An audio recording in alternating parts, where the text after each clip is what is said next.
నమస్కారం. ఆధ్యాత్మిక వార్తావాహిని భక్తి విశేషాలకు స్వాగతం. తిరుమలలోని ఏడుకొండల్లో అత్యంత ఎత్తైన నారాయణగిరి శిఖరంపై ఉన్న శ్రీవారి పాదాల చెంత ఛత్ర స్థాపనోత్సవాన్ని తీతీదే శాస్త్రోక్తంగా నిర్వహించింది.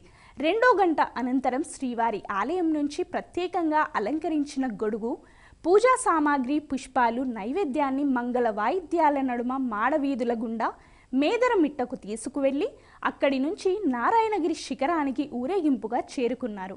అనంతరం శ్రీవారి పాదాలకు తిరుమంజనం నిర్వహించి విశేష అలంకారం చేశారు. ప్రత్యేక పూజలు, నైవేద్యం సమర్పించిన అనంతరం వేద పారాయణదారులు ప్రబంధ షాత్తుమోరా నిర్వహించారు. తర్వాత భక్తులకు ప్రసాదాలను పంపిణీ చేశారు.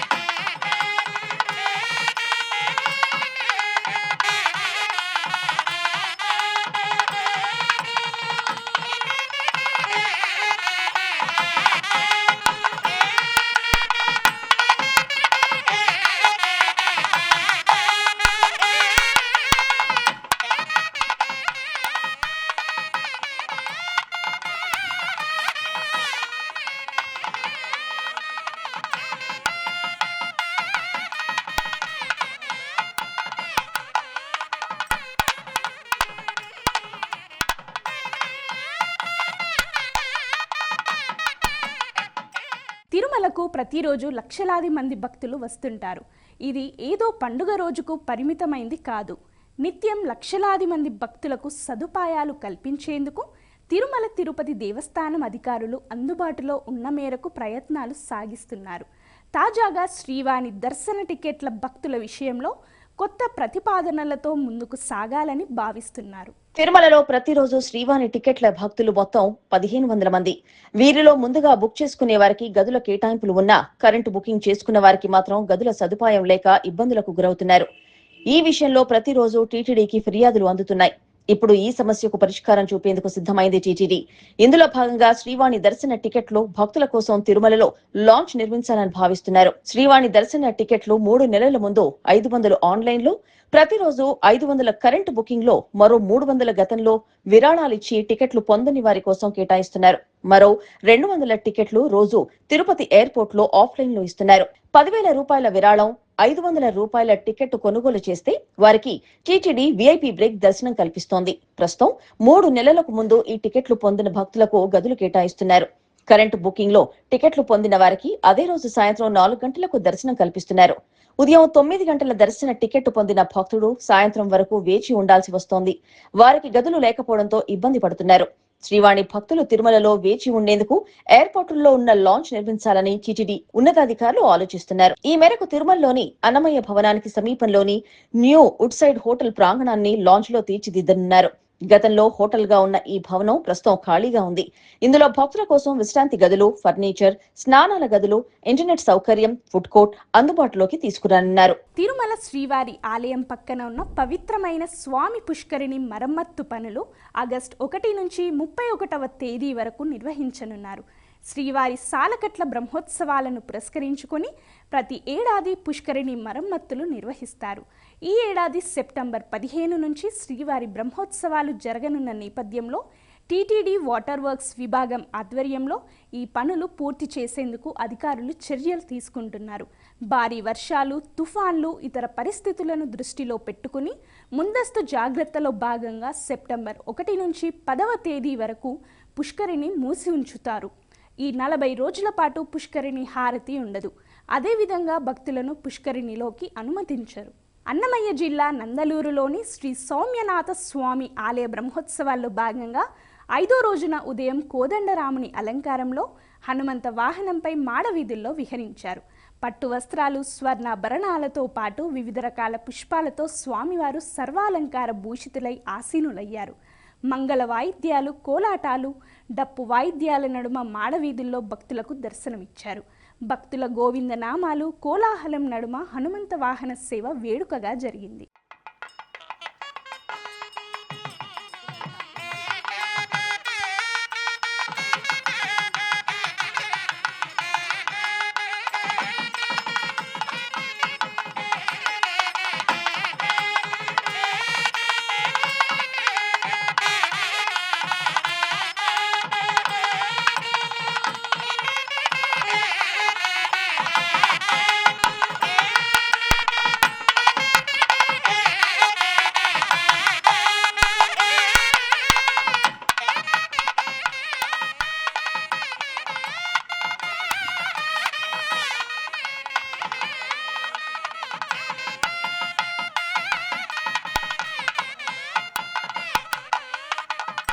విజయవాడ ఇంద్రకీలాద్రిపై ఆదివారం భక్తుల రద్దీ భారీగా పెరిగింది. ఆషాఢ సారి సమర్పణ కోసం రాష్ట్రంలోని వివిధ ప్రాంతాల నుంచి భక్త బృందాలు పెద్ద సంఖ్యలో తరలిరాగా ఆదివారం సెలవు కావడంతో సాధారణ భక్తులు కూడా అమ్మవారి దర్శనానికి పోటెత్తారు.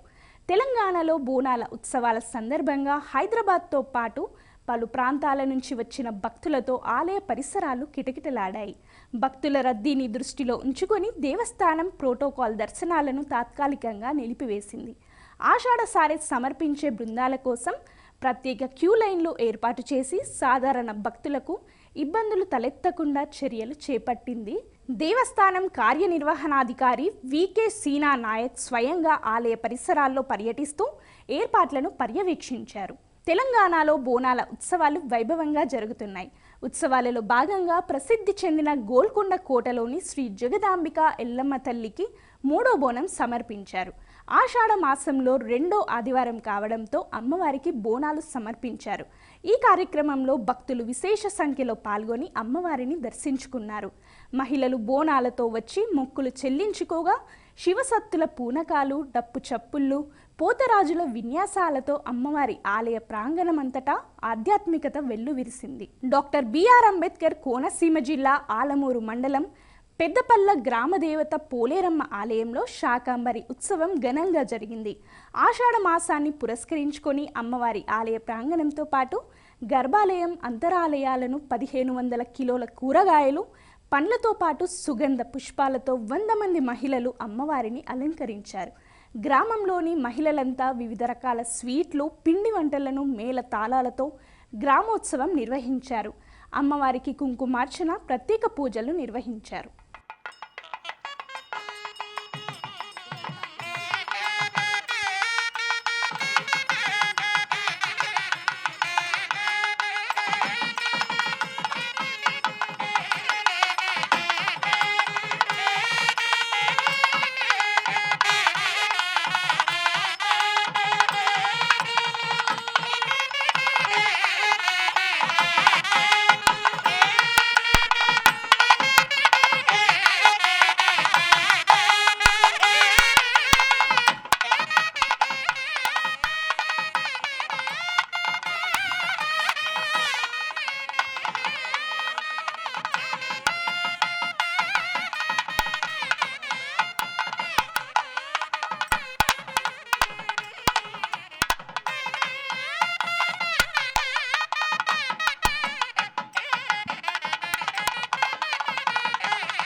అంబేద్కర్ కోనసీమ జిల్లా అంబాజీపేట మండలం కొర్లపాటివారి పాలెంలో శ్రీ వనువులమ్మ తల్లికి గ్రామస్తులు ఆషాఢం సారె సమర్పించారు. మేళతాళాలతో గ్రామ ఆడపడుచులు ఊరేగింపుగా వెళ్లి అమ్మవారికి పసుపు, కుంకుమ, పిండి వంటలను సమర్పించారు. గ్రామంలోని ప్రతి ఇంటి నుంచి మహిళలు అధిక సంఖ్యలో పాల్గొని వనవులమ్మ వారిని దర్శించుకొని ఆషాఢం సారె సమర్పించారు.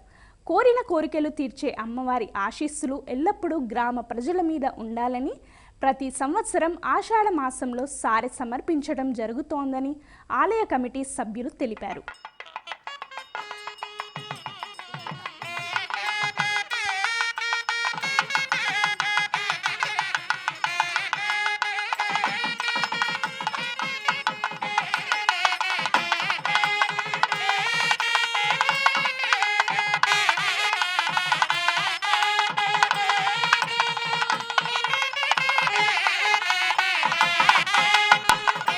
తూర్పుగోదావరి జిల్లా గోకవరం మండలం తంటికొండ శ్రీ వెంకటేశ్వర స్వామి ఆలయంలో వరుణ హోమం ఘనంగా జరిగింది. సకాలంలో వర్షాలు కురిసి చెరువులు నదులు నిండాలని, రైతన్నల పొలాల్లో పాడి పంటలు సమృద్ధిగా పండాలని వరుణ దేవుడిని భక్తులు వేడుకున్నారు. ఈ కార్యక్రమంలో ఆలయ అర్చకులు, వేద పండితులు, స్థానిక రైతులు, భక్తులు పెద్ద సంఖ్యలో పాల్గొన్నారు. ఈ నేపథ్యంలో వరుణ దేవుడిని ప్రసన్నం చేసుకునేందుకు వరుణ హోమాన్ని నిర్వహించినట్లు నిర్వాహకులు తెలిపారు. హైదరాబాద్ బోడుప్పల్ శ్రీ మాతా నిమిషాంబికా దేవి ఆలయంలో శాకాంబరి ఉత్సవం ఘనంగా జరిగింది. ఆషాఢ మాసాన్ని పురస్కరించుకొని జగన్మాతను వివిధ రకాల కూరగాయలు, ఆకుకూరలు, ధాన్యాలు, పండ్లతో అలంకరించారు. అమ్మవారికి ఆలయ అర్చకులు ప్రత్యేక పూజలు చేశారు. శాకాంబరి రూపంలో కొలువైన అమ్మవారిని దర్శించి పూజిస్తే ప్రకృతి వైపరీత్యాలు తొలగి సమృద్ధిగా వర్షాలు కురిసి పాడి పంటలు పుష్కలంగా పండుతాయని, భూమాత సస్యశ్యామలంగా విరాజిల్లుతుందని, సమస్త జీవరాశులకు ఆహార లోటు ఉండదని భక్తుల విశ్వాసం.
వేములవాడలోని శ్రీ రాజరాజేశ్వర స్వామివారి ఆలయంలో ఆషాఢ తొలి ఏకాదశి పూజలు ఘనంగా జరిగాయి.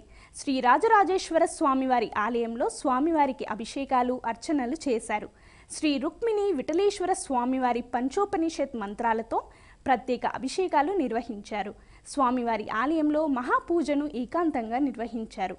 శ్రీ భీమేశ్వర స్వామివారి ఆలయంలో స్వామివారితో పాటు అనుబంధ పరివార దేవతలకు పంచోపనిషత్ మంత్రాలతో ప్రత్యేక అభిషేకాలు, అర్చనలు నిర్వహించారు.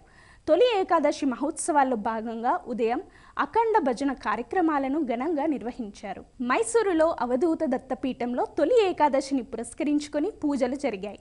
శ్రీ దత్త విజయానంద తీర్థ స్వామివారిచే పాండురంగ విఠల స్వామికి విశేష అర్చన నిర్వహించారు. అనంతరం పాండురంగ విఠలేశ్వరుని ఊరేగింపుగా పీఠ దేవతల దర్శనం చేశారు. ఏకాదశి సందర్భంగా శ్రీ సత్యనారాయణ స్వామి వ్రతం జరిగింది.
హైదరాబాద్ వనస్థలిపురం కమలానగర్ కాలనీలో శ్రీదేవి భూదేవి సమేత శ్రీ వెంకటేశ్వర స్వామివారి ఆలయంలో తొలి ఏకాదశి పూజలు వైభవంగా జరిగాయి.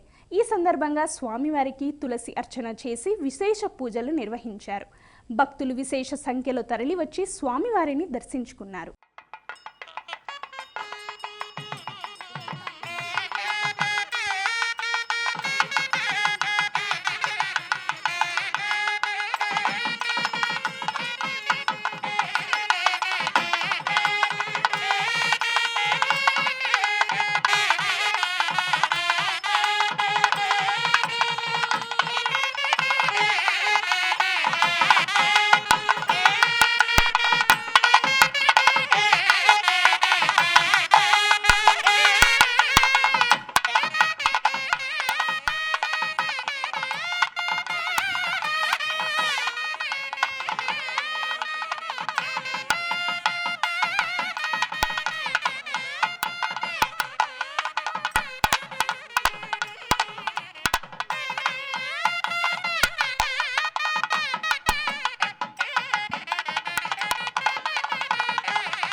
హైదరాబాద్ గడ్డెన్నారం శ్రీ కోదండ రామ్నగర్లోని శ్రీ అలివేలు మంగ సమేత ప్రసన్న వెంకటేశ్వర స్వామివారి ఆలయంలో ప్రత్యేక పూజలు జరిగాయి.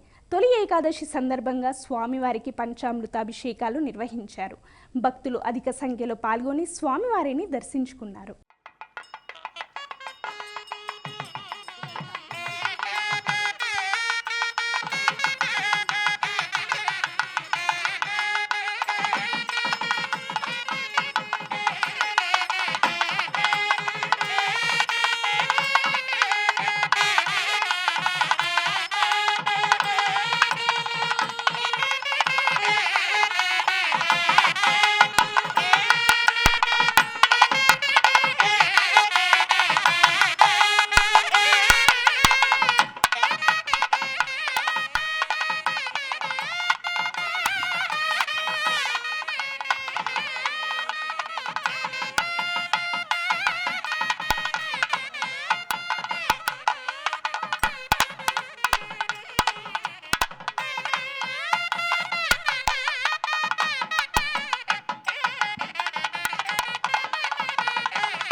వేములవాడ శ్రీ రాజరాజేశ్వర స్వామి ఆలయం ఆధ్వర్యంలో నిర్వహించిన పార్వతీ రాజరాజేశ్వర అఖిల భారత వేద శాస్త్ర స్మార్త ఆగమ విద్వత్ సదస్సు వేద స్మార్త పరీక్షా మహోత్సవాలు ఘనంగా ముగిశాయి.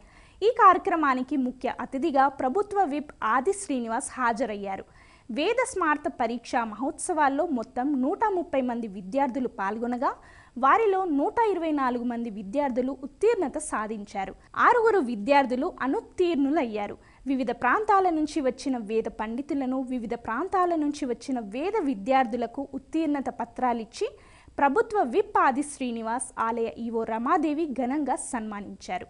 తెలుగు రాష్ట్రాలతో పాటు తమిళనాడు, కేరళ, ఒడిస్సా తదితర రాష్ట్రాల నుంచి వచ్చిన వేద విద్యార్థులు, వేద పండితులు పాల్గొని వివిధ వేద శాఖలకు సంబంధించిన పరీక్షలు, మంత్ర పారాయణాలు, పుష్పార్చనలు, ఆధ్యాత్మిక చర్చా కార్యక్రమాల్లో పాల్గొన్నారు.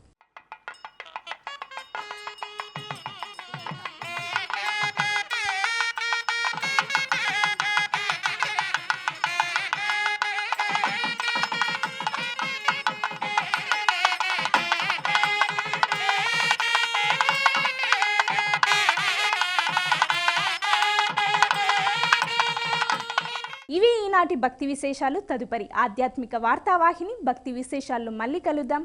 అంతవరకు సెలవు. నమస్కారం.